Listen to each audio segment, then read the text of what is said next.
এখানে আজকে আমাদের প্রার্থনা দেশবাসীর জন্য, সবার জন্য, এবং আমাদের যীশু খ্রিস্ট যে স্বর্গীয় তিনি একমাত্র ঈশ্বর পুত্র, এটা আমরা বিশ্বাস করি।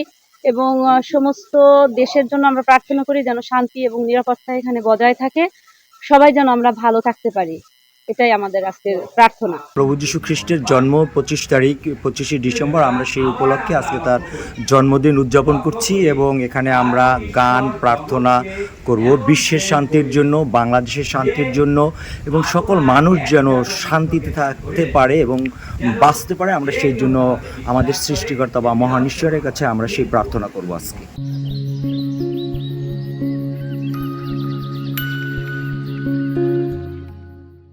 সারা বিশ্বে যীশু খ্রিস্টের জন্মদিন উপলক্ষে আমরা যীশু খ্রিস্টের জন্মতিথি পালন করি এবং যীশু খ্রিস্টের কাছে চাওয়ার থেকে আমাদের বড় বিষয় হয়েছে যে আমাদের আনন্দের বিষয় যে যীশু খ্রিস্ট আমাদের পাপ মুক্তির জন্য ওই পৃথিবীতে আসছেন এবং আমরা যারাই তাকে বিশ্বাস করি তারা যেন অনন্ত জীবনের অধিকারী হই। এই লক্ষ্যে আমরা নগর কীর্তন করি, প্রীতিভোজ করি, আনন্দ করি, পরিবারের একে অন্যের সাথে আমরা সুসম্পর্ক গড়ে তুলি এবং আমরা সারা বিশ্বের জন্য আমরা প্রার্থনা করি যাতে এই আনন্দের সহভাগী আমরা সবাই হতে পারি।